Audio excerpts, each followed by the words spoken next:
ओं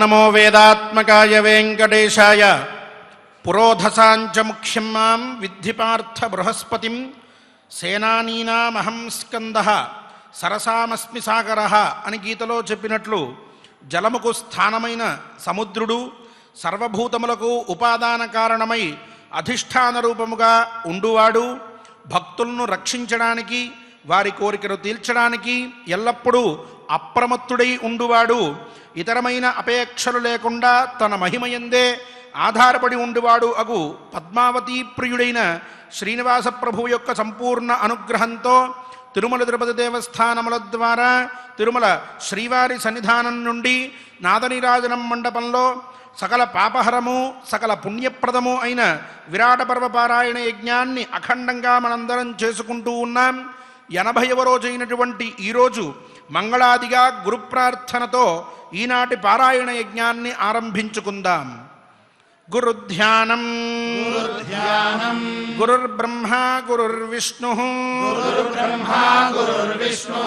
గురుర్దేవో మహేశ్వరః గురుః సాక్షాత్ పరం బ్రహ్మ తస్మై శ్రీ గురవే నమః. శ్రీనివాస ధ్యానం శ్రీ వెంకటేశం లక్ష్మీశం అనిష్టఘ్నమభీష్టదం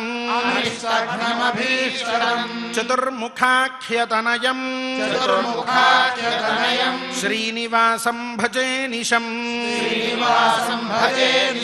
లక్ష్మీధ్యానం సర్వమంగళమాంగళ్యే శివే సర్వార్థసాధికే శరణ్యే త్రయంబకే దేవీ నారాయణి నమోస్తుతే. అథ సంకల్పః శ్రీమదాదివరాహ క్షేత్రే విరాజమానస్య దేవదేవాత్మకస్య జగద్రక్షణార్థం అవతీర్ణస్య శ్రీమదఖిలాండకోటి బ్రహ్మాండనాయకస్య శ్రీ వెంకటేశ్వర స్వామినః అనుగ్రహ ప్రసాదేన సర్వేషాం భక్తజనానాం ఆధివ్యాధి నివృత్తి ద్వారా ఆయురారోగ్య ఐశ్వర్యాభివృద్ధ్యర్థం విసూచిక క్రిమిజనిత సమస్త దుష్ప్రభావ నివారణార్థం సర్వారిష్ట నివృత్తి ద్వారా సకల శ్రేయః అభివృద్ధ్యర్థం రాజద్వారే రాజముఖే సర్వదా దిగ్విజయ సిద్ధ్యర్థం అస్మిన్ దేశే శ్రీ शीघ्रमेव वापीकूप तटाकादि परिपूरक सुवृष्टि प्राप्ति द्वारा सर्वसस्य अभिवृद्ध्यर्थम गोधन अभिवृद्ध्यर्थम समस्त पापक्षयार्थं च श्रीमन्महाभारत अंतर्गते विराट पर्वणि यथाशक्ति अष्टादशाध्याय अंतर्गत श्लोकपारायणं श्रीसूर्याष्टोत्तर शतनामस्तोत्र पारायणं च आचार्यमुखेन करिष्यामहे श्रीकृष्ण ध्यानम् अतसी पुष्पसङ्काशम् हारनूपुरशोभितम् रत्नकङ्कणकेयूरम् कृष्णं वन्दे जगद्गुरुम् देवी ध्यानम् या देवी सर्वभूतेषु बुद्धिरूपेण संस्थिता नमस्तस्यै नमस्तस्यै नमस्तस्यै नमो नमः व्यासध्यानं व्यासाय विष्णुरूपाय व्यासरूपाय विष्णवे नमो वै ब्रह्मनिधये वासिष्ठाय नमो नमः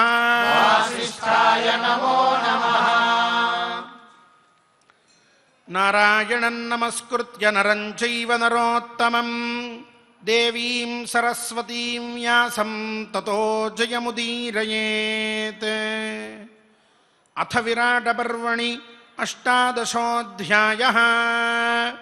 वैशम्पायन उवाच सालज्जमाना भीता च अधोमुखमुखी ततः नोवाच किञ्चिद्वचनं बाष्पदूषितलोचना। ద్రౌపదీదేవి భీముడి దగ్గరికి వెళ్ళి చాలా బాధపడుతూ వివరణమైనటువంటి వదనంతో, అంటే ఎటువంటి కాంతి లేకుండా పాలిపోయిన మొహంతో ఆవిడ అక్కడ ఆయన ముందు కూర్చుని బాధపడుతూ ఉన్న సందర్భంలో భీముడు తను చెప్పవలసినటువంటి అన్ని వాక్యాలు, అంటే విశ్వాసం ఆవిళ్ళలో కలిగించడం కోసం కావలసిన మాటలు అన్నీ కూడా చెప్పి, నీకు ఏ భయం లేదు, నువ్వు ఏం చెప్పాలనుకుంటున్నావో తొందరగా చెప్పి వెళ్ళు, నాకు విషయం చెప్పు, నేను చేసేంత సహాయం నేను చేసి నీకు ఎటువంటి ఆపద లేకుండా నీ దుఃఖానికి ఏ కారణమైతే ఉందో దాన్ని నశింపచేస్తాను అని చెప్పి, తప్పకుండా నేను ఈ పని చేస్తాననే మాట చెప్పిన తర్వాత కూడా ఒక్కసారిగా అప్పటిదాకా తనలో ఉంచుకున్నటువంటి ఏదైతే ఆ క్రోధమనేటటువంటిది ఉందో, బాధ ఏదైతే ఉందో, ఆ కీచకుడు ముట్టుకున్న తర్వాత తను పడినటువంటి క్షోభ ఏదైతే ఉందో అదంతా ఒక్కసారి బయటికి వచ్చి బాధపడుతూ కనుల వెంట నీరు కారిపోతూ ఉంటే ఏం చెప్పాలో, ఎలా చెప్పాలో, ఎక్కడ మొదలెట్లాలో, ఎలా భీమసేనుడికి జరిగిందంతా అర్థమయ్యేటట్టుగా చెయ్యాలో అని చెప్పి ఆలోచించుకుంటూ బాధ ద్వారా దుఃఖం వస్తూ ఉంటే, తన కళ్ళ ముందే జరిగిందే, తను అక్కడ ఉన్నడే ఉండి వాడు నన్ను కాలితో తంతూ ఉన్నప్పుడు చూసి కూడా మళ్ళీ ఏం జరిగింది, ఎందుకు ఈ దుఃఖం, ఎందుకు నువ్వు బాధపడుతున్నావు అని ఏమీ తెలియనటువంటి వాడిలాగా నా నోటి నుంచే అంతా చెప్పించాలి అని చెప్పి అనుకుంటూ ఉన్నటువంటి వాళ్ళలాగా అడుగుతున్నాడే భీమసేనుల వారు. ఎంత ఆశ్చర్యం! అంటే ఇప్పుడు జరిగిందంతా నేను చెప్పుకోవాలన్నమాట. చెప్పుకుని ఇలా జరిగింది కాబట్టి నువ్వేం చేస్తావని అడిగితే నేను ఇది చేస్తానని ఈయన చెప్తాడా? ఎందుకు ఇలా అడుగుతున్నాడు అనేటువంటి బాధ ఇంకొంత. ఈ రెండిటి వల్ల విపరీతమైనటువంటి దుఃఖం కారిపోతూ ఏం చెప్పాలో తెలియక ఆ తలను కిందకి వంచుకుని అసలు ఇంతవరకు జరిగిన ఈ అవమానానికి ప్రతీకారం చేస్తాడా చెయ్యడా, ఏదో కొత్తగా వింటున్నట్టుగా అడుగుతున్నాడు అనేటటువంటి భయం కూడా కలిగి అలా తల వంచుకుని కూర్చుండిపోయింది. ఏమీ మాట్లాడకుండా ఆ కళ్ళల్లోంచి నీళ్లు అలా ధారాపాతంగా కారిపోతూనే ఉంటూ ఉన్నాయి. ఆ సందర్భంలో ఒక్కసారి మళ్ళీ ద్రౌపది మొహాన్ని చూసి ఇలా చేత్తో ఒక్కసారి అలా ఆంచి చెయ్యిని దగ్గరికి తీసుకుంటున్నట్లుగా అట్లా ముట్టుకుని భీమసేనుడు చాలా ఆదరణగా అథాబ్రవీత్ భీమ పరాక్రమో బలి వృకోదర పాండవ ముఖ్య సమ్మత ప్రబ్రూహి కింతే కరవాణి సుందరి ప్రియం ప్రియే వారణఖేలగామిని. ద్రౌపది, ఎందుకు బాధపడుతున్నావు? ఏం చేయమంటావు? నన్ను చెప్పు. నువ్వు ఈ విధంగా దుఃఖపడ్డాం నా మనసుని కలచివేస్తూ ఉన్నది. వద్దు. ఒక్కసారి ఆ ద్రౌపదీదేవి అప్పటికప్పుడు ఇంత జరిగినా నువ్వు ఇలా అంటున్నావా అనేంత ఆవేశాన్ని తెచ్చుకుంది. కానీ ఉన్నటువంటి స్థితి చాలా ఇబ్బందికరమైనటువంటిది.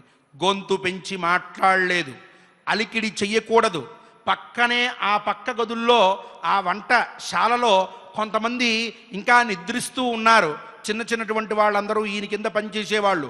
ఈ మాటల సవ్వడి ఎవరైనా సరే విన్నారు అని అంటే, ఈ శబ్దం వింటే, ఆ దుఃఖం అనేటువంటిది ఎవరికైనా సరే చెవులకి వినిపిస్తే దుఃఖం ద్వారా కలిగే శబ్దం, వాళ్ళందరూ వచ్చి చూసే ప్రమాదం ఉంది. ఎటువంటి స్థితి ఆవిడ ఉన్నటువంటిది! ఎంత బాధ, ఎంత క్రోధం, ఎంత క్షోభ! ఇంత పెట్టుకుని వెళ్తే తొందరగా తెవుల్చుకుని ఈయనేదో నేను చేస్తానులే అని చెప్పి హామీ ఇస్తాడనుకుంటే మళ్ళీ మొదటి నుంచి ఏం చేయమంటావు ద్రౌపది? చెప్పొక్కసారి. నీకు ఏది ఇష్టమైందో దాన్ని నేను చేసి పెడతా.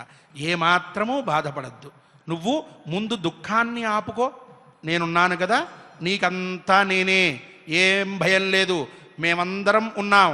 నేను నీకు దుఃఖం కలిగిన వెంటనే ప్రతిస్పందిస్తాను, నువ్వు మర్చిపోవద్దు. చెప్పు ఏం కావాలి అని ఆదరణగా, అత్యంత ప్రేమగా ఇంకా ఆయన అడుగుతూ ఉండేటప్పటికీ తన బాధనంతటినీ కూడా, మామూలుగా లోకంలో ఉండేటటువంటి స్త్రీ ఒక విషయాన్ని చెప్పాలి అనుకున్నప్పుడు ఆ విషయానికి ముందు ఉపోద్ఘాతం అయిపోయిన తర్వాత ఇంకొన్ని మాటలు చెప్పి మధ్యలో విషయాన్ని చెప్పడం అనేటటువంటిది వాళ్ళకి మాత్రమే ఉన్నటువంటి అద్భుతమైనటువంటి కళ. అటువంటి కళని ఆవిడ ఆనాటి నుంచి చూపిస్తూ ఈ విషయాన్ని సూటిగా చెప్పినట్లయితే అది ఎక్కవచ్చు, ఎక్కకపోవచ్చు. కాబట్టి మెల్లిమెల్లిగా ఈయనకి ఇప్పటిదాకా జరిగినటువంటి సంఘటనని అన్నిటినీ కూడా గుర్తు చేసి ఆ పైన అసలు విషయానికి రావాలి అని ఆవిడ కూడా చాలా గొప్పదైనటువంటి ఆలోచన చేసుకున్నటువంటిదై పై మాటలు ఇలా మాట్లాడుతోంది. ఆవిడ మొదలుపెట్టినటువంటి ఉపోద్ఘాతం ఎక్కడి నుంచి వస్తోందో ఒక్కసారి మనం ఇక్కడ చక్కగా తెలుసుకోవాలి. ద్రౌపద్యువాచ అశోచ్యత్వం కుతస్తస్యాః యస్యా భర్త యుధిష్ఠిరః జానన్ సర్వాణి దుఃఖాని కిం మాం త్వం పరిపృచ్ఛసి. ఆవిడకి వచ్చినటువంటి ఆ ఆవేశాన్ని ఒక చక్కటి మాటలో భీమసేనుడికి అర్థమయ్యేటట్టుగా చెప్తోంది. ముందుగా రత్నం లాంటి మాట మాట్లాడుతోంది ఆవిడ. అంటే ఆ క్రోధంలో అంత దీంట్లో కూడా దుర్భాషలాడకుండా మాట్లాడగలిగేటటువంటి నైపుణ్యం. ఏమంటోంది ఆవిడ? ధర్మరాజు భర్తగా ఉన్నటువంటి స్త్రీ శోకం లేనిది ఎట్లా అవుతుందయ్యా? ఏమడుగుతున్నారు మీరు భీమసేనుల వారు? నాకున్నటువంటి వాడు మహానుభావుడు ధర్మరాజు ఉండగా నాకు దుఃఖం అనేది లేకుండా ఉంటుందా? ఏంటి ఈ ప్రశ్న మీది? ఎందుకు నా దుఃఖాలన్నీ కూడా తెలిసిన తర్వాత కూడా ఎందుకు ఏడుస్తున్నావు అని అడుగుతున్నారు? ఆ మాత్రం తెలియట్లేదా మీకు? ఉన్నది ఎవరు? నాకు భర్త, మహానుభావుడు కదా అని చెప్పి ముందుగా ఆవిడ ఈ మాట మాట్లాడింది. ఒకంత ఇక్కడ ధర్మరాజుని ద్రౌపదీదేవి కొంత అవమానించింది. మీరేమో మొదటి నుంచి ధర్మరాజు ఎందు కానీ పాండవుల ఎందు కానీ వేరే ఆలోచన పెట్టుకోకుండా చాలా గొప్పగా వాళ్ళ ఎందు ప్రేమ కలిగినటువంటిది, వాళ్ళు చెప్పినటువంటి ప్రతి మార్గంలో నువ్వు కూడా వాళ్ళతో పాటుగా సంచరిస్తూ వాళ్ళు చెప్పిందే వేదమన్నట్టుగా నడుచుకుంటూ ఉండి పవిత్రమైనటువంటి పతివ్రతగా స్త్రీలందరిలో కళ్ళారత్నంలాగా ఆవిడ అందరినీ కూడా ప్రచోదన చేస్తూ ఉండేటటువంటి నారీ శిఖామణి పరమ పతివ్రత ధర్మపత్ని అని చెప్పి చెప్తూ ఉంటిరే. ఈనాడు ఇక్కడ ధర్మరాజును గూర్చి ద్రౌపదీదేవి మాట్లాడిన మాట ఏమిటండి? ధర్మరాజు లాంటి వాడు భర్తగా ఉంటే ఏ స్త్రీ ఏడవకుండా ఉంటుంది అంటారా? మరి ఏమిటి ఇక్కడ అనంటే క్షణం మనం ఆలోచనల్ని చాలా సూక్ష్మంగా ఆ ఆలోచన విధానాన్ని అలవర్చుకుని పైకి వెళ్ళాలి. ఆవిడంటోంది సాధారణంగా లోకంలో కూడా చూడండి, ఎవరైనా సరే చాలా పద్ధతిగా జీవనం కొనసాగిస్తూ ఉన్నారనుకోండి, చెప్పినటువంటి విధానం బట్టి నడుస్తూ ఉన్నారనుకోండి, వాళ్ళు పనిచేసేటటువంటి సంస్థలోనో వాళ్ళు ఉండేటటువంటి ఊళ్ళోనో వాళ్ళు నివసించేటటువంటి రాష్ట్రంలోనో పెట్టినటువంటి ఏవైతే రూల్స్ ఉంటాయో ధర్మాలు అనేటువంటివి వాటిని అతిక్రమించకుండా నడుస్తూ ఉన్నారనుకోండి, అప్పుడేమవుతుంది? కొంత వాళ్ళకి అప్పుడప్పుడు దుఃఖం కలగడం సహజం. ఆ దుఃఖం కలిగినప్పుడు ఆ పక్కన ఉన్నటువంటి వాళ్ళు ఏమంటారు? ఏమండి, ఆయన మాట్లాడితే రూల్స్ అంటాడు, మాట్లాడితే ఆయన పద్ధతి అంటాడు, ఇలాగే నడుచుకోవాలి, ఇలా నడుచుకోకపోతే తప్పు అని చెప్పి చెప్తూ ఉంటాడు. అలా మాట్లాడితే ఇలాగా ఇంకేమవుతుందండి? ఎప్పుడైనా సరే రూల్స్ ఉన్నా అప్పుడప్పుడు మనం అట్లా చూసిపోవాలి అంటూ ఉంటాడు బాగా లౌక్యం తెలిసినటువంటి పక్కవాడు, బాగా తెలివిగలవాడు. కానీ వీడు ధర్మం అంటే ధర్మమే, నేను దాన్ని బట్టే నడుచుకుంటూ వెళ్తాను అంటాడు. అప్పుడప్పుడు కొన్ని ఇబ్బందులు కలుగుతూ ఉన్నప్పటికీ కూడా చివరికి వెళ్ళేటప్పటికి చాలా ఆనందంగా ఉంటాడు. ఇటువంటిదే మన కుటుంబ సభ్యుల్లో ఎవరన్నా మనల్ని చూశారనుకోండి, వాళ్ళేమంటారు? నీలాంటి వాడిని పెట్టుకున్నానరా అనవసరంగా, ఇక్కడ ఎందుకు వచ్చింది నువ్వు రూల్స్ అంటావు, ప్రతి ఒక్కదానికి తొందరగా అయిపోయే పనిని కూడా బాగా ఆలస్యం చేస్తున్నావు, నీతో నాకు తప్పట్లేదు అని అంటూ ఉంటారు. సహజం ఇది. ధర్మాన్ని మనం అనుసరించి వెళ్ళాలి అని అనుకుంటున్నప్పుడు అప్పుడప్పుడు కొన్ని క్లేశములు కలగడం సహజం. అంత మాత్రాన మన ఇంటివాడినే మనం ఇలా అన్నాం కదా అని చెప్పి వాడికి మనకి శత్రుత్వమా? వాడి ఎందు మనకి ఏదైనా ద్వేషమైనటువంటి భావన ఉందా? వాడంటే మనకి ఇష్టం కాకుండా పోయిందా? అలా ఏం కలగదుగా. కావాలని ఎప్పుడప్పుడో అలా మనం కొంచెం విసుగు చెందినప్పుడు ఒక మాట అంటాం, కానీ వ్యక్తి మీద ఉన్నటువంటి గౌరవాన్ని తగ్గించుకోం. ద్రౌపదీదేవి అనుసరించిన మార్గం కూడా అటువంటిదే. ఏమయ్యా, మీరందరూ ధర్మం అంటారు, ధర్మరాజు గారు ఎప్పుడూ ధర్మంగానే నడవాలి, ఎక్కడా తప్పు చేయకూడదు అని చెప్పి మాట్లాడాడు. అందువల్లే కదా ఈ దుఃఖాలన్నీ. లేకపోతే అజ్ఞాతవాసం ఏమిటి, విరాట నగరం ఏమిటి, సుదేష్ణాదేవి ఏంటి, దాని దగ్గర నేను పనిచేయడం ఏమిటి అనేటటువంటి ఒక్క అసహనాన్ని ఈ మాటలో తెలిపింది తప్పితే ధర్మరాజు మీద ఆవిడికి ఏమాత్రము కూడా వేరొక అభిప్రాయం లేదు. అట్లా అని ఆ పైన ఇక భీమసేనుల వారు అప్పుడే నిద్రలేచారని చెప్పుకున్నామే. నిద్రలేచి ఆయన వింటూ ఉన్నాడు ఇట్లా కూర్చుని. అలా వింటూ ఉంటే ఈవిడ అసలు ఈయనకి ముందు జరిగిన సంఘటనల్ని చెప్పి కొంచెం ప్రచోదన చేసి కాస్త ఆవేశం కూడా కలిగించాలి, అసలు జరిగిందంతా తెలిపి మళ్ళీ గుర్తు చేస్తే కదా ఈయనలో ఒక క్రోధం అనేటటువంటిది బయటికి వస్తుంది అని చెప్పి అనుకుని మనం చెప్పుకున్నట్టుగా ప్రచోదన చేయడం కోసం అని చెప్పి మళ్ళీ ఆవిడ మాట్లాడుతోంది. యన్మాం దాసీ ప్రవాదేన ప్రాతికామీ తదా నయత్ సభా పరిషదో మధ్యే తన్మాన్ దహతి భారత వికృష్టాహాస్తినపురే సభాయాం రాజసంసది దుశ్శాసనేన కేశాంతే పరామృష్ట రజస్వలా. అయ్యా, ఏంటి దుఃఖమో అని అడుగుతున్నారు కదా. మీకు గుర్తుందో లేదో, బహుశా మర్చిపోయినట్లుంటారేమో. ఒక్కసారి చెప్తాను వినండి నా దుఃఖాలు ఏమిటో. ముందుగా నాకు జరిగినటువంటి అవమానాలు ఏంటో కూడా మీకు గుర్తు చేస్తాను అని చెప్పి ఈవిడ, అయ్యా దుర్యోధనుడు నన్ను దాసి అని చెప్పి అని ఒకడిని పంపించి వాటితోటి నన్ను తీసుకురమ్మనంటే నన్ను తీసుకొచ్చి సభ మధ్యలో పడేశారు కదా, అక్కడ నన్ను ముట్టుకున్నటువంటి వాడు ఎటువంటి వాడు, నాకు జరిగిన అవమానం ఎటువంటిది అని ఆవిడ అడుగుతోంది.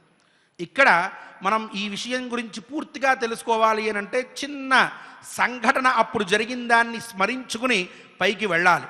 ఆ రోజు అనగా ఈ దుర్యోధనుడు సమస్తాన్ని ఓడిపోయిన తర్వాత శకుని మాయాజోదంలో నువ్వు అన్నీ ఓడిపోయావు, కానీ ఓడిపోనటువంటిది ఒకటి ఉంది, నీ భార్య ద్రౌపది, ఆవిడ్ని పెట్టు అనంటే వెంటనే ఆయన జూదంలో ఆవిడ్ని కూడా పెట్టాడు. ఆవిడ కూడా ఓడిపోయింది. చివరికి ఆవిడ్ని కూడా వదులుకోవలసినటువంటి పరిస్థితి ఏర్పడిన తర్వాత వెంటనే దుర్యోధనుడు అమితమైన ఆనందంతో, అగో ఇలాంటి సభ అక్కడ ఒకటి దేదీప్యమానంగా వెలిగిపోతూ ఉన్న సందర్భంలో మహానుభావుడు, సకల ధర్మశాస్త్రములు తెలిసినటువంటి వాడు, తత్వవేత్త అయినటువంటి విదురుణ్ణి పిలిచి, విదురా వెళ్ళి ఆ ద్రౌపదిని ఈడ్చుకుని ఇక్కడికి తీసుకొచ్చి పడేయి, బయలుదేరు అన్నాడు. వెంటనే ధర్మవేత్త అయినటువంటి విదురుడు అన్నాడు, ఎరా దుర్యోధన, నీకేం తెలియట్లేదురా, ధర్మం అంటే ఏంటో అనుకుంటూ ఉన్నావు, లోయలోకి జారి పడిపోతూ చెట్ట చివర ఒక కొన ఉంటే చెట్టు వేరు లాంటిది, దాన్ని పట్టుకుని వేలాడుతున్నావురా మూర్ఖుడా, ఏంటో నీ తల మీద విషసర్పాలు కొన్ని నాట్యం చేస్తూ ఉన్నాయి, ఇక్కడికి వెళ్ళి ఇక్కడ ఈ సందర్భంలో ఆ ద్రౌపదీదేవిని రాక్కుని రమ్మంటున్నావు, ఏమన్నా అర్థం ఉందా నువ్వు మాట్లాడే మాటలకి? నీ తల మీద ఉన్న విషసర్పాలే ఏనాడో ఒకనాడు నిన్ను కాటు వేసి చంపేస్తాయి, గుర్తుపెట్టుకో, ధర్మం చాలా సూక్ష్మమైనటువంటిది, ఈ పని తప్పు, ఇది చెయ్యకూడదు అని గట్టిగా సభలో మాట్లాడినవాడు ఆయన ఒక్కడే మహానుభావుడు. ఆ సందర్భంలో అలా అనేటప్పటికీ వెంటనే ఇంకొకడు ప్రాతికామి అనేటటువంటి పేరు కలిగిన ఒకణ్ణి పిలిచి, రై వెళ్ళో, వెళ్ళి ఆ ద్రౌపది ఉందే లోపల ఉంటుంది, ఈడ్చుకుని తీసుకునిరా, ఇక్కడ దాసీ పని చెయ్యాలి, బయలుదేరి రమ్మని చెప్పు అని చెప్పి వాడిని పంపించాడు. వాడు చాలా సంస్కారి. అప్పుడు ద్రౌపదీదేవి ఒంటరిగా ఉన్న సందర్భంలో లోపలికి వెళ్ళి, అమ్మా ద్రౌపదీదేవి, మిమ్మల్ని ధర్మరాజు గారు జూదంలో ఓడిపోయారమ్మా, ఆయన తమ్ముళ్ళను ఓడాడు, ఆయన్ని ఓడాడు, అంతకంటే ముందే సమస్తమైన సంపదల్ని ఓడాడు, ఇక మిమ్మల్ని కూడా పెట్టుకుని ఓడిపోయాడు, ఆ దుర్యోధనుడు మిమ్మల్ని తీసుకుని రమ్మంటూ ఉన్నాడమ్మా, మనం వెళ్ళాలి, సభకి రండి అని అంటే వెంటనే ద్రౌపదీదేవి తన్నోడి నన్నోడెనా, నన్నోడి తన్నోడెనా అని మనసులో అనుకుని ఆ ప్రాతికామితో కూడా అదే మాట, ముందు నువ్వు ధర్మరాజు గారి దగ్గరికి వెళ్ళి ఆయన ఓడిపోయిన తర్వాత నన్ను పెట్టాడా, నన్ను ఓడిన తర్వాత ఆయన్ని పెట్టుకున్నాడా అడిగిరా పో అని చెప్పి పంపిస్తే వీడు మళ్ళీ బయలుదేరి వెళ్ళాడు.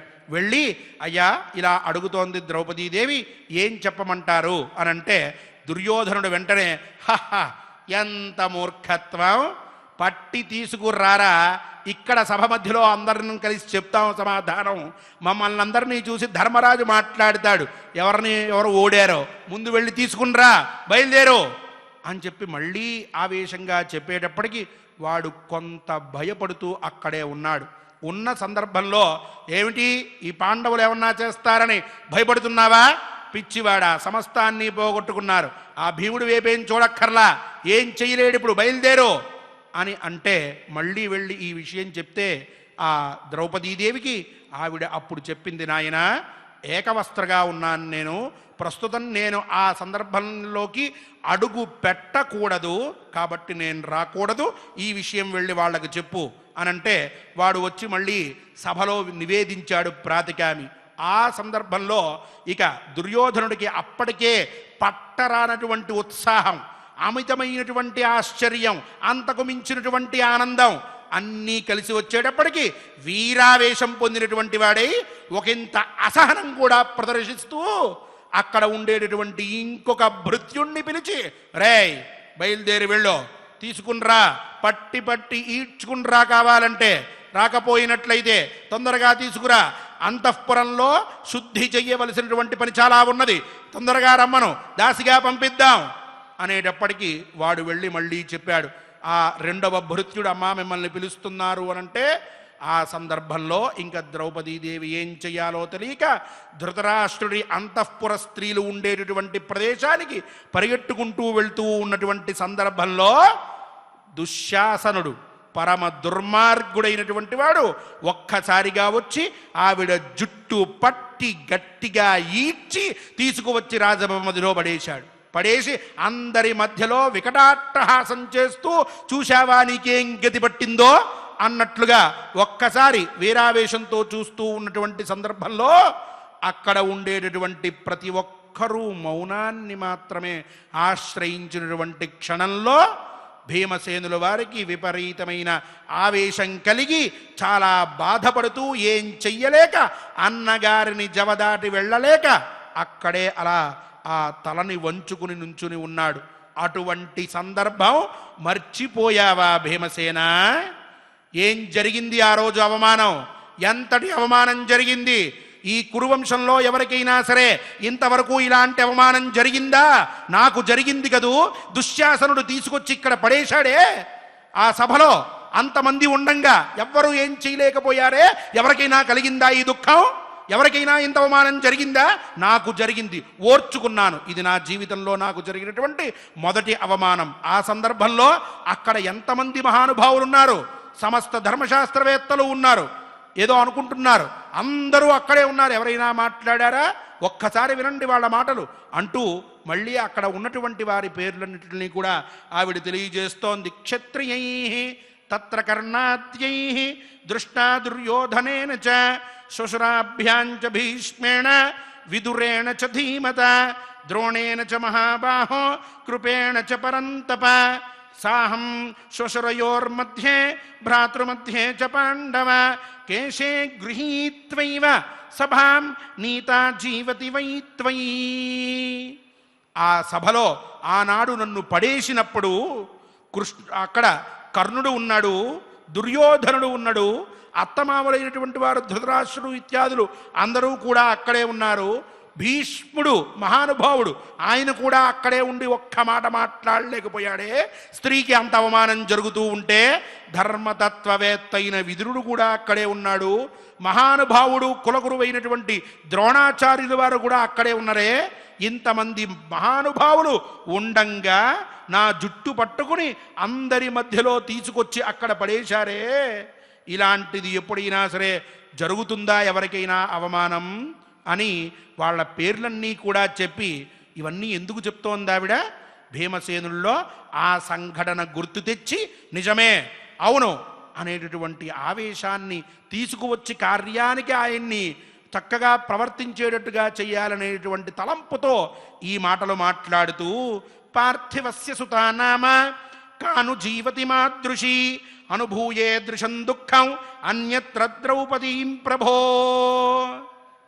అయ్యా, నేను ద్రుపదరాజు యొక్క కూతురుని, అటువంటి మంచి క్షత్రియ వంశంలో పుట్టినటువంటి నేను ఇక్కడ ఇన్ని అవమానాలు పడ్డానే.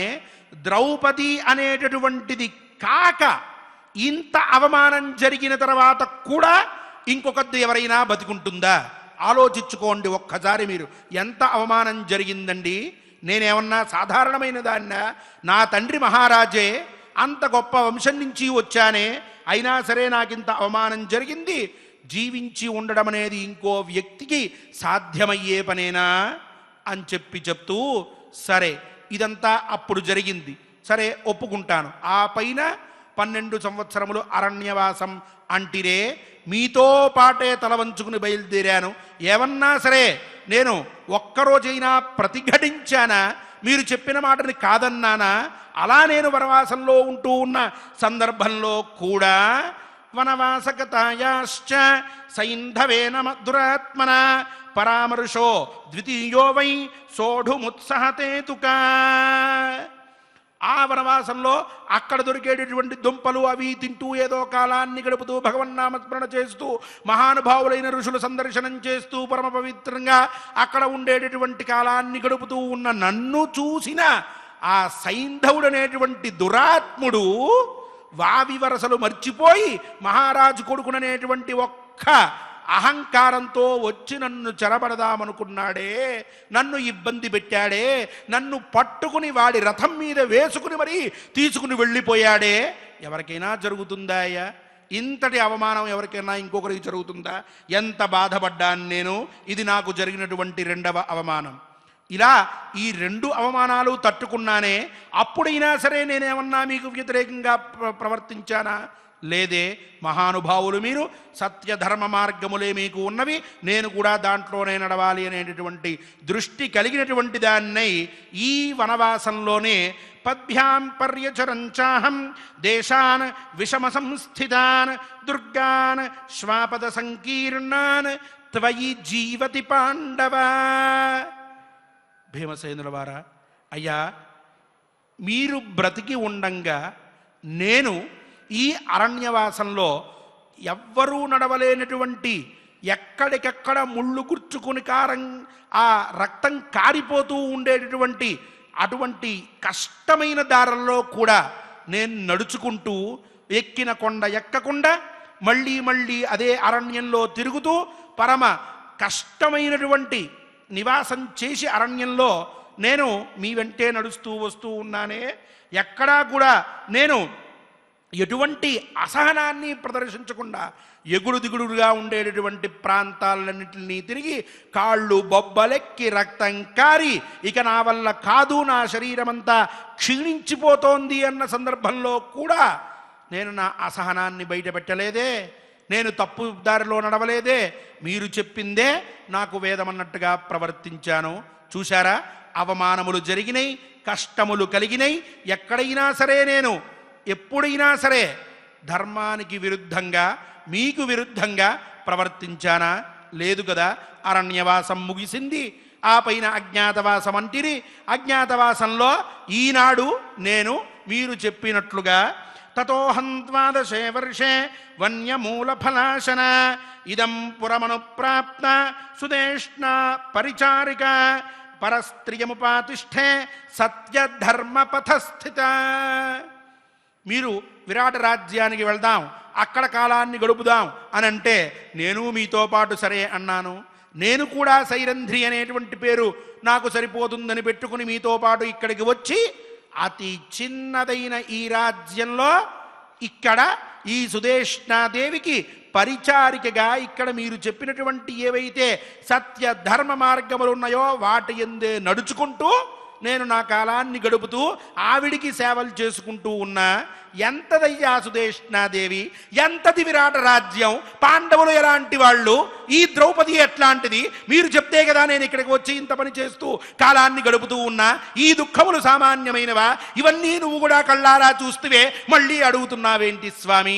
ఎంత కష్టం నాకు కలుగుతోందో ఒక్కసారి గమనించలేకపోతూ ఉన్నారా అయ్యా అంటూ ఆవిడ దుఃఖాన్ని మొత్తాన్ని కూడా చెప్పుకుంటూ ఆ పైన తను అసలు ఎలా పుట్టిందో, ఎందుకు ఇన్ని కష్టములు పడవలసి వస్తోందో, అక్కడ ధర్మరాజు గారు పడుతున్నటువంటి కష్టములు ఏమిటో అవన్నీ కూడా మళ్ళీ భీమసేనుల వారితో అక్కడ చెప్పుకుని ఆయనలో క్రోధాగ్నిని రగిలించి కార్యోన్ముఖుణ్ణి చేద్దామనేటువంటి ప్రయత్నంలో నిమగ్నమై ఉన్నది.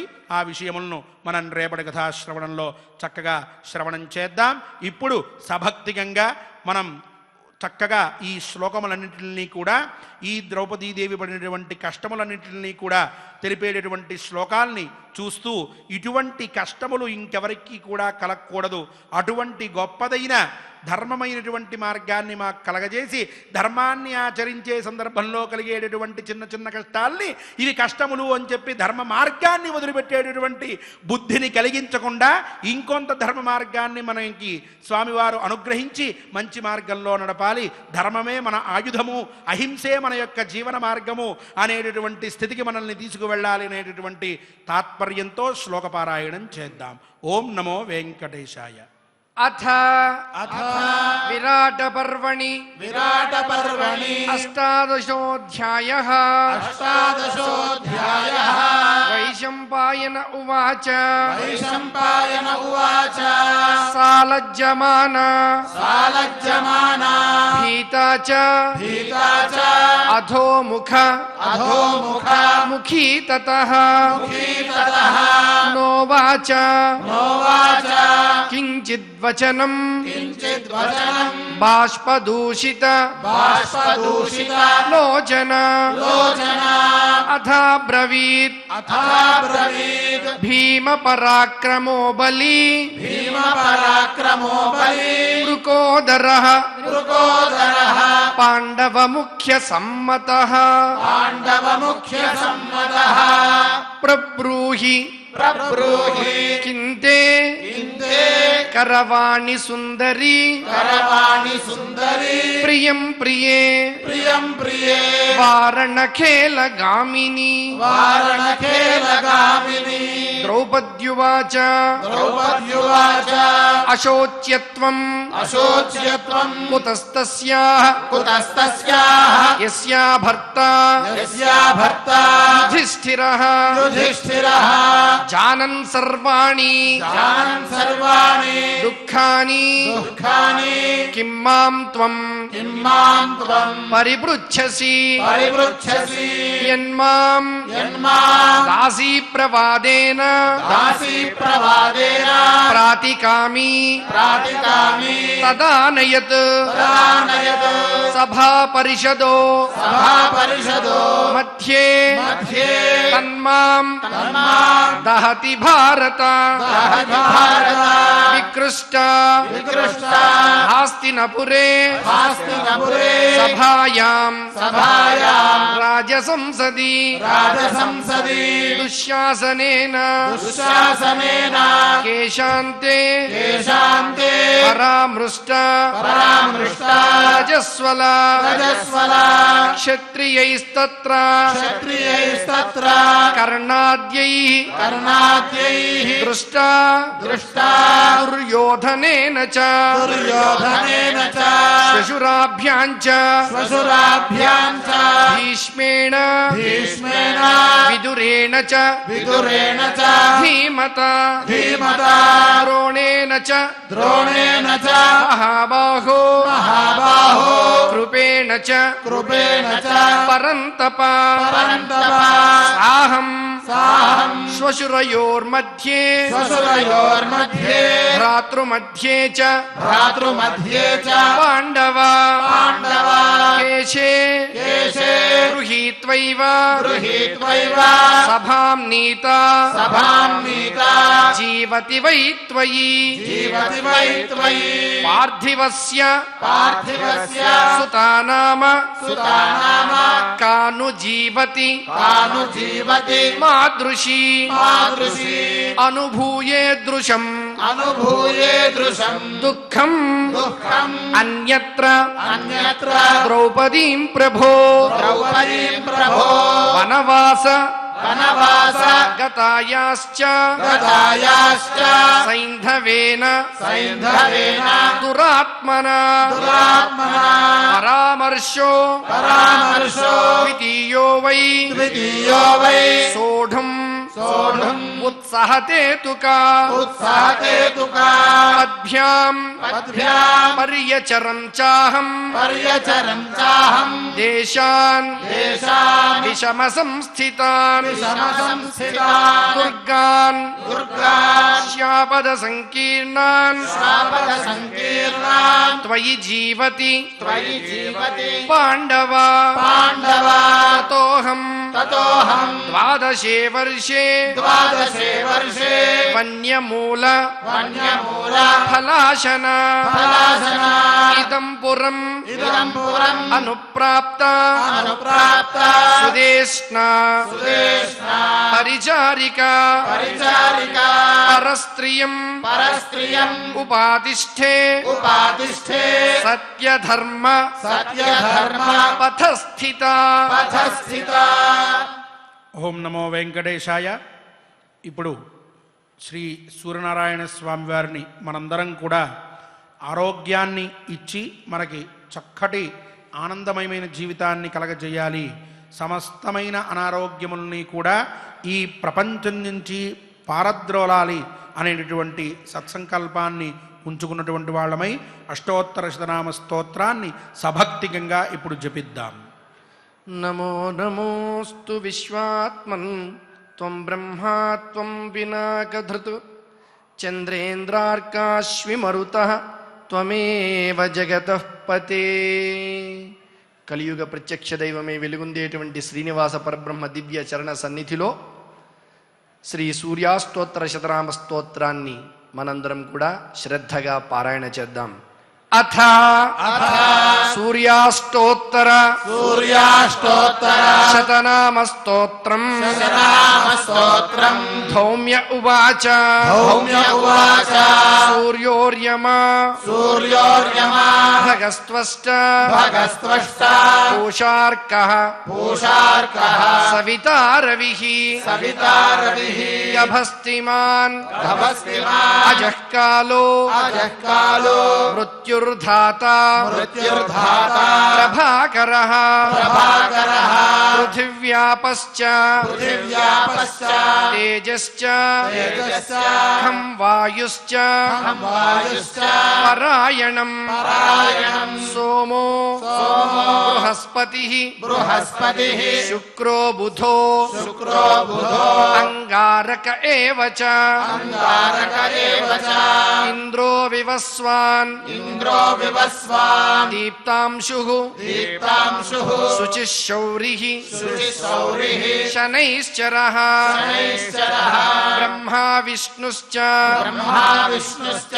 రుద్రశ్చ స్కందో వై వరుణో యమః వైద్యుతో జాఠరశ్చాగ్నిః ఐంధనః తేజసాంపతిః ధర్మధ్వజో వేదకర్తా వేదాంగో వేదవాహనః కృతం త్రేతా ద్వాపరశ్చ కలిః సర్వమలాశ్రయః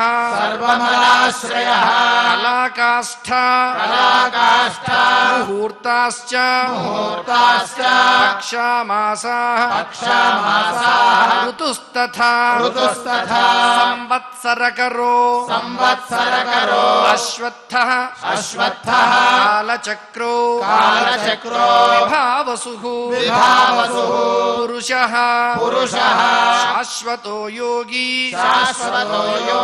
వ్యక్తావ్యక్తః సనాతనః కాలాధ్యక్షః ప్రజాధ్యక్షో విశ్వకర్మా నమోనుదః వరుణః సాగరోంశుశ్చ జీమూతో జీవనోరిహ భూతాశ్రయో భూతపతిః సర్వభూత నిషేవితః స్రష్టా సంవర్తకో వహ్నిః సర్వస్యాదిః అలోలుపః అనంతః కపిలో భానుః కామదః సర్వతోముఖః జయో విశాలో వరదః సర్వధాతు నిషేచిత మనస్సుపర్ణో భూతాదిః శీఘ్రగః ప్రాణధారకః ధన్వంతరిః ధూమకేతుః ఆదిదేవో అదితే సుతః ద్వాదశాత్మా అరవిందాక్షః పితా మాతా పితామహః స్వర్గ స్వర్గద్వారం స్వర్గద్వారం ప్రజాద్వారం ప్రజాద్వారం మోక్షద్వారం మోక్షద్వారం త్రివిష్టపం త్రివిష్టపం దేహకర్త ప్రశాంతాత్మా ప్రశాంతాత్మా విశ్వాత్మా విశ్వాత్మా విశ్వతో ముఖః విశ్వతో ముఖః చరాచరాత్మా చరాచరాత్మా సూక్ష్మాత్మా సూక్ష్మాత్మా మైత్రేయః మైత్రేయః కరుణాన్వితః కరుణాన్వితః ఏతద్వై ఏతద్వై కీర్తనీయస్య కీర్తనీయస్య సూర్యస్య సూర్యస్య అమిత తేజసః అమితతేజసః నామాష్టకశతం చేదం నామాష్టకశతం చేదం ప్రోక్తమేతత్ ప్రోక్తమేతత్ స్వయంభువా స్వయంభువా సురగణపితృ సురగణపితృ యక్షసేవితం హి యక్షసేవితం హి అసురనిశాచర అసురనిశాచర సిద్ధవందితం సిద్ధవందితం వరకనక వరకనక హుతాశన ప్రభం హుతాశన ప్రభం ప్రణిపతితోస్మి ప్రణిపతితోస్మి హితాయ భాస్కరం హితాయ భాస్కరం సూర్యోదయే యః సూర్యోదయేయః సుసమాహితః పఠేత్ సుసమాహితః పఠేత్ సపుత్రదారాన్ సపుత్రధారాన్ ధనరత్న సంచయాన్ ధనరత్న సంచయాన్ లభేత లభేత జాతి స్మరతాం జాతి స్మరతాం నరః సదా నరస్సదా ధృతిం చ మేధాం చ ధృతిం చ మేధాం చ సవిందతే పుమాన్ సవిందతే పుమాన్ ఇమం స్తవం ఇమం స్తవం దేవవరస్య దేవవరస్య యో నరః యో నరః ప్రకీర్తయేత్ ప్రకీర్తయేత్ శుచిసుమనాః శుచిసుమనాః సమాహితః సమాహితః సముచ్యతే సముచ్యతే శోకదవాగ్ని శోకదవాగ్ని సాగరాత్ సాగరాత్ లభేత కామాన్ లభేత కామాన్ మనసా యథేప్సితాన్ మనసా యథేప్సితాన్ ఇతి శ్రీమన్మహాభారతే శ్రీమన్మహాభారతే అరణ్యపర్వణి అరణ్యపర్వణి సూర్యాష్టోత్తర సూర్యాష్టోత్తర శతనామస్తోత్రం శతనామస్తోత్రం సంపూర్ణం. సంపూర్ణం. ధౌమ్యులు వారు చెప్పిన అష్టోత్తర శతనామాలలో వైద్యుతో జాఠరశ్చాగ్ని ఐంధనస్తేజసాంపతి అని అగ్నిస్వరూపునిగా సూర్యభగవాన్ని చెప్పడం జరిగింది. సూర్యభగవాన్ని అగ్నిగా ధర్మరాజు కూడా యక్షుడు వేసినటువంటి ప్రశ్నలో ఒకటైనటువంటి వార్త అంటే ఏమిటి అన్నదానికి సమాధానంగా చెబుతూ అస్మిన్ మహామోహమయే కటాహే సూర్యాగ్నినా రాత్రి దివేంధనేన మాసుర్దర్వీపరఘట్టనేన భూతాని కాలః పచతీతి వార్త. మహామోహమైనటువంటి ఈ బ్రహ్మాండమనే భాండంలో కాలము సూర్యభగవానుని అగ్నిగా చేసి పగలు రాత్రి అనేటువంటి వాటిని ఇంధనంగా చేసుకుని ఋతువులను మాసములను గరిటెలుగా చేసి ప్రాణుల్ని పక్వం చేస్తోందయ్యా ఇలా అని జనులు చెప్పుకుంటున్నారు. ఇదే వార్త అని అద్భుతమైనటువంటి సమాధానాన్ని ఇచ్చాడు యక్షుడికి ధర్మరాజు. అలా సూర్య భగవానుని అగ్నిగా చక్కగా వర్ణించాడు. అటువంటి సూర్య భగవానుని యొక్క కృపా కటాక్ష వీక్షణ, అదేవిధంగా కలియుగ ప్రత్యక్ష దైవమైన శ్రీనివాసుని యొక్క దివ్య అనుగ్రహం ఎల్లవేళలా మన యందు ఉండి మనందరం కూడా ఆరోగ్యవంతులుగా ఉండాలని ఆ స్వామిని కోరదాం. ఓం నమో వెంకటేశాయ. ఓం నమో వెంకటేశాయ. గోవర్ధనధరం వందే గోపాలం గోపరూపిణం గోకులోత్సవమీశానం గోవిందం గోపికాప్రియం అని మనం ఈ పురుషోత్తమ మాసంలో ఆ గోవిందుణ్ణి కొలుస్తూ ఉన్నాం. సమస్త ప్రజలకు క్షేమాన్ని చేకూరుస్తూ అందరినీ ధర్మమైన మార్గంలో నడిపిస్తూ అందరికీ కూడా కావలసినటువంటి జ్ఞానాన్ని ప్రసాదిస్తూ తన కన్న బిడ్డలని చూసుకున్న విధంగా మనందరినీ కూడా రక్షిస్తూ ఉన్నారు స్వామివారు. మనకి ఏ కోరిక ఉంటే ఆ కోరికని తీర్చేటటువంటి వారు కాబట్టే సత్య అని చెప్పి మనం కీర్తిస్తూ ఉంటాం స్వామిని. అటువంటి గొప్పవాడైన స్వామిని మనం ఈనాడు కోరుకోవలసినది. మేము వెళ్ళేటటువంటి క్షమా మార్గంలో మాకు ఇంకొంత సహాయాన్ని అందించి మమ్మల్ని ముందుకు పంపించు స్వామి. ఈ రాత్రి మాకు ప్రశాంతంగా గడిచేట్టుగా, మాకు మానసికమైనటువంటి సమస్త ఆందోళనలు పోయేటట్టుగా అనుగ్రహించు అని చెప్పి మనం స్వామిని కొలవాలి. ఆ విధంగా ఆయన్ని ప్రార్థిస్తూ గోవిందనామాన్ని శ్రీ ఆలూరి రాజమోహన్ గారు మరియు ఇతర అన్నమాచార్య ప్రాయట కళాకారులతో కలిసి మనం సంకీర్తనం చేద్దాం.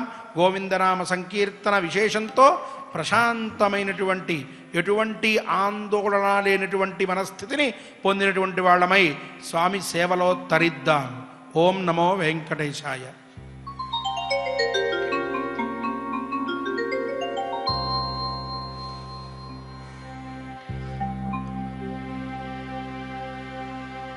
అలరిన చైతన్యాత్మకుడెవ్వడు కలడెవ్వడెచట కలడనినా తలతురెవ్వనిని తను వియోగ దశ ఇలనాతని భజించుడి. శ్రీ శ్రీనివాస గోవింద, శ్రీ వెంకటేశ గోవింద, భక్తవత్సల గోవింద, భాగవత ప్రియ గోవింద, నిత్య నిర్మల గోవింద, నీలమేఘ శ్యామ గోవింద, పురాణ పురుష గోవింద, పుండరీకాక్ష గోవింద, నందనందన గోవింద, నవనీత చోర గోవింద, పశుపాలక శ్రీ గోవింద, పాప విమోచన గోవింద, దుష్ట సంహార గోవింద, దురిత నివారణ గోవింద, కృష్ణ పరిపాలక గోవింద, కష్ట నివారణ గోవింద గోవింద హరి గోవింద గోకుల నందన గోవింద గోవింద హరి గోవింద గోకుల నందన గోవింద.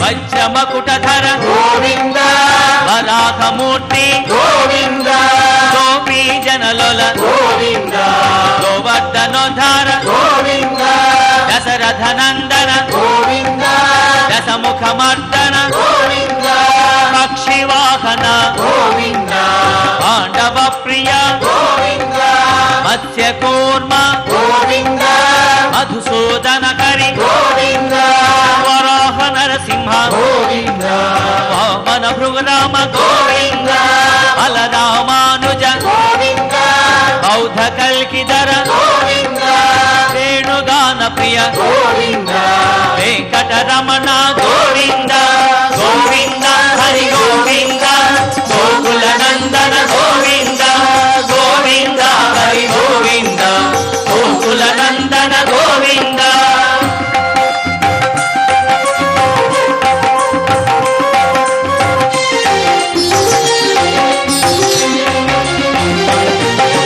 సీతానాయక గోవింద, రిత పరిపాలక గోవింద, దరిద్ర జన పోషక గోవింద, ధర్మ సంస్థాపక గోవింద, అనాథ రక్షక గోవింద, ఆపద్బాంధవ గోవింద, శరణాగత వత్సల గోవింద, కరుణాసాగర గోవింద, కమలదళాక్ష గోవింద, కామిత ఫలద గోవింద, పాప వినాశక గోవింద, పాతి మురారే గోవింద, శ్రీముద్రాంకిత గోవింద, శ్రీవత్సాంకిత గోవింద, ధరణీ నాయక గోవింద, దినకర తేజ గోవింద గోవింద హరి గోవింద గోకుల నందన గోవింద గోవింద హరి గోవింద గోకుల నందన గోవింద.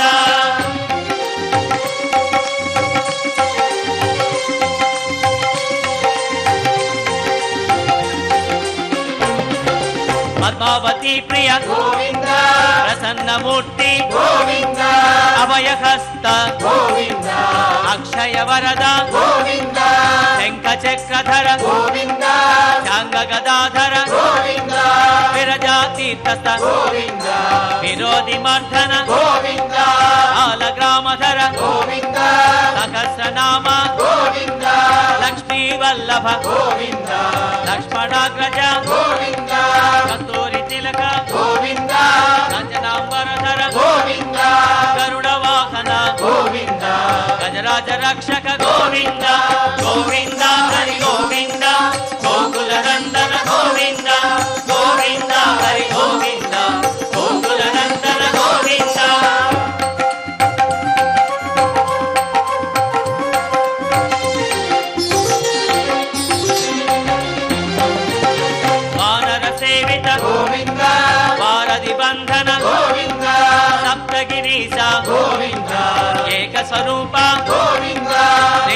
కృష్ణ గోవింద రఘుకుల నందన గోవింద ప్రత్యక్ష దేవ గోవింద పరమ దయాకర గోవింద వజ్ర కవచధర గోవింద వైజయంతి మాల గోవింద వటికసులవాడ గోవింద వసుదేవ తనయ గోవింద బిల్వ పత్రార్చిత గోవింద భిక్షుక సంస్కృత గోవింద శ్రీ పుంరూప గోవింద శివ కేశవ మూర్తి గోవింద గోవింద హరి గోవింద గోకుల నందన గోవింద గోవింద హరి గోవింద గోకుల నందన గోవింద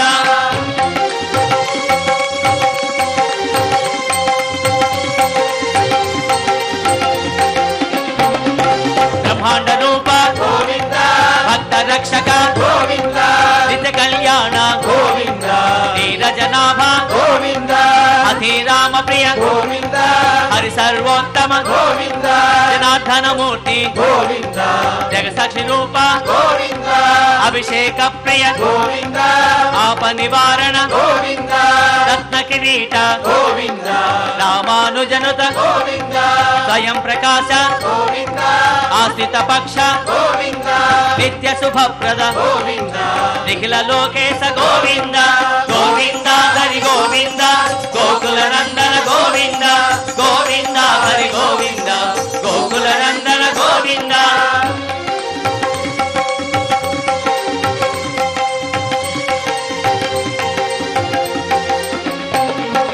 ఆనంద రూప గోవింద ఆద్యంత రహిత గోవింద ఇక పరదాయక గోవింద శివరాజ రక్షక గోవింద పరమ దయాళు గోవింద పద్మనాభ హరి గోవింద తిరుమల వాస గోవింద తులసి వనమాల గోవింద శేషసాయిని గోవింద శేషాద్రి నిలయ గోవింద మత్స్యావతార గోవింద ఏడుకొండలవాడ గోవింద గోవింద హరి గోవింద గోకుల నందన గోవింద గోవింద హరి గోవింద గోకుల నందన గోవింద గోవింద హరి గోవింద గోకుల నందన గోవింద గోవింద హరి గోవింద గోకుల నందన గోవింద గోవింద హరి గోవింద గోకుల నందన గోవింద గోవింద హరి గోవింద గోకుల నందన గోవింద గోవింద హరి గోవింద గోకుల నందన గోవింద గోవింద హరి గోవింద గోకుల నందన గోవింద గోవింద హరి గోవింద గోవింద గోవింద గోవింద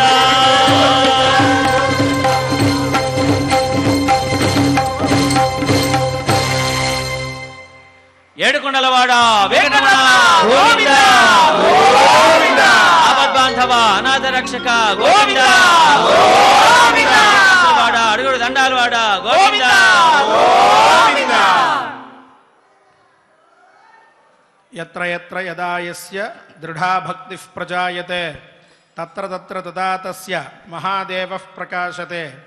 ఈ గోవిందనామాన్ని మనం ఆలాపన చేస్తూ స్వామిని ఒక్కసారిగా అలా కళ్ళు మూసుకుని ఆ గరుడ సేవలో విహరించేటటువంటి వాడిగా, ముత్యాల పందిరిలో అట్లా భక్తుల్ని అనుగ్రహించేవాడిగా, చంద్ర వాహనం మీద ఎక్కి అలానే మనందరినీ కూడా అలా రక్షిస్తూ ఉన్నటువంటి వాడిగా మనం స్మరణ చేసుకుంటూ ఆ స్వామినే మనం తలుచుకుంటూ చక్కగా ఇలా గోవిందనామ స్మరణం చేసుకుంటూ ఉంటే ఇంతకంటే వేరొక ఔషధం లేదు, ఇంతకంటే వేరొక దివ్య మంత్రం లేదు, ఇంతకంటే వేరొక గతి లేదు.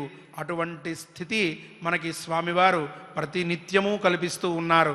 ఆ స్వామికి మనం జన్మజన్మలకి నిన్న చెప్పుకున్నట్లుగా ఇటువంటి సుఖాన్నే మాకు కలిగించు స్వామి, నీ నామము యందే మా జిహ్వ ఎప్పుడూ కూడా కలిగేటట్టుగా, అలా అది స్మరించేటట్లుగా, నీ నామము యందే నాకు బుద్ధి కలిగేటట్లుగా కూడా నన్ను అనుగ్రహించు అని చెప్పి స్వామికి మన యొక్క నివేదనని నివేదిస్తూ మంగళాంతంగా కార్యక్రమాన్ని పూర్తి చేసుకుందాం. అథ నవగ్రహ ప్రార్థనా ఆదిత్యాయ చ సోమాయ మంగళాయ బుధాయ చ గురు శుక్ర శనిభ్యశ్చ రాహవే కేతవే నమః అథ క్షమా ప్రార్థనా యదక్షరపదభ్రష్టం మాత్రాహీనం చ యద్భవేత్ తత్సర్వం క్షమ్యతాం దేవ నారాయణ నమోస్తుతే అథ భగవత్ సమర్పణం కాయేన వాచా మనసేంద్రియైర్వా బుద్ధ్యాత్మనా వా ప్రకృతే స్వభావాత్ కరోమి యద్యత్ సకలం పరస్మై నారాయణాయేతి సమర్పయామి అథ లోకక్షేమ ప్రార్థనా స్వస్తి ప్రజాభ్యః పరిపాలయంతాం న్యాయేన మార్గేణ మహీం మహిషాః గోబ్రాహ్మణేభ్యః శుభమస్తు నిత్యం లోకాః సమస్తాః సుఖినో భవంతు అథ మంగళం శ్రియః కాంతాయ కళ్యాణ నిధయే నిధయేర్థినాం శ్రీవేంకట నివాసాయ శ్రీనివాసాయ మంగళం.